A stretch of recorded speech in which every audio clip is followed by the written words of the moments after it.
প্রথম টেস্টের ঐতিহাসিক সাফল্যের পর টাইগাররা কি পারবে দ্বিতীয় টেস্টেও নিজেদের ধারাবাহিকতা বজায় রাখতে, নাকি মাইটি অস্ট্রেলিয়ানরা কামব্যাক করবে দ্বিতীয় টেস্টে?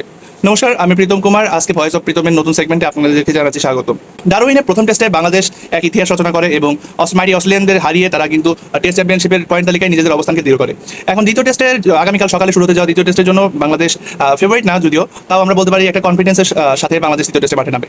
এদিকে অস্ট্রেলিয়ানরাও চাইবে যে তাদের ঘরের মাটিতে অ্যাটলিস্ট দ্বিতীয় টেস্টটা জিতে সিরিজটাকে এক একে ড্র করতে। এখানে একটা কথা, মাইটি অস্ট্রেলিয়ানরা কিন্তু লাস্ট টানা 2 ম্যাচ হারছিল 2017 সালে সাউথ আফ্রিকার বিপক্ষে, আর তার আগে হারছিল 2011 সালে। তো অস্ট্রেলিয়ানরা লাস্ট 10 বছরে জাস্ট একবারই টানা 2 ম্যাচ হারছে। তো সেই ক্ষেত্রে বাংলাদেশের মতো একটা দলের সামনে টানা 2 ম্যাচ অস্ট্রেলিয়া জেতা এবং হোয়াইট ওয়াশ করা একটা মানে অনেক বড় প্রাপ্তির বিষয়। তো প্রথম টেস্টের একাদশ থেকে আমরা আশা করবো যে বাংলাদেশ কিছু চেঞ্জেস করবে। প্রথম টেস্টটা ছিল ডারউইনে এবং দ্বিতীয় টেস্ট আগামীকাল যেটা শুরু হবে ভোর 6টায়, সেটা হবে হচ্ছে ম্যাকাইতে। আমরা ম্যাকাইয়ের গ্রাউন্ডের কথা যদি বলি, আমরা জানি ম্যাকাইয়ের গ্রাউন্ডটা তুলনামূলক একটু ছোট বাউন্ডারি থাকে এবং প্লাস এটা পেস বান্ধব উইকেট। সো টাইগাররা আই থিঙ্ক যে চেঞ্জটা প্রথমে হবে সেটা হচ্ছে টাইগাররা হতে পারে যে 3টা পেস বলারের বদলে 4টা পেস বলার নিয়ে কালকে মাঠে নামবে। সো যদি 4টা পেস বলার খেলাতে হয় তো সেক্ষেত্রে তাইজুল ইসলামের জায়গায় হয়তো শরীফুল ইসলাম ইন করবে। এবং আমি ব্যক্তিগত জায়গা থেকে আরেকটা জিনিস চাইবো যে ওপেনিংয়ে সাদমান ইসলামের জায়গায় সৌম্য সরকার খেলুক। এক্ষেত্রে একটা জিনিস হয় যে সৌম্য সরকার অবশ্যই সবসময় সেনা কান্ট্রিতে বেটার প্লে করে এবং ইভেন সৌম্য সরকারের একটা অ্যাডেড অ্যাডভান্টেজ হচ্ছে সে একজন মানে পেস বলার বলতে তার হয়তো প্রচুর পরিমাণ স্পিড নাই, কিন্তু তার হাতে যথেষ্ট পরিমাণ কন্ট্রোল আছে এবং একজন পার্ট টাইমার হিসেবে সে কিন্তু নিজের কাজটা ভালোই করতে পারে।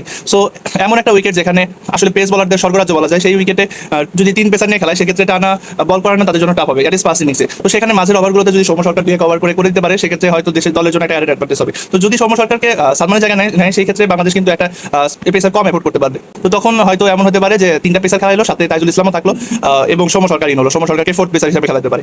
তো এক্ষেত্রে হয় কি, নিচের দিকে হয়তো এবাদত যদি 3 পেসার খেলাতে চায় তাহলে হয়তো এবাদত বাদ পড়বে এবং এবাদতের জায়গায় হয়তো শরীফুল ইসলাম খেলবে।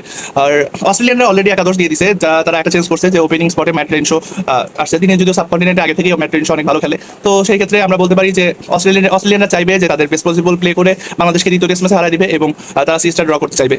তো আর আমরা চাইবো যে বাংলাদেশ আবারও দ্বিতীয় টেস্ট ম্যাচেও ভালো খেলুক এবং তারা অস্ট্রেলিয়ার মাটিতে হোয়াইট ওয়াশ করুক। এবং বাংলাদেশ যদি অস্ট্রেলিয়ার মাটিতে হোয়াইট ওয়াশ করতে পারে তাহলে হয়তো একটা টেস্ট চ্যাম্পিয়নশিপের ফাইনাল খেলার স্বপ্ন বাংলাদেশ এখন দেখতেই পারে।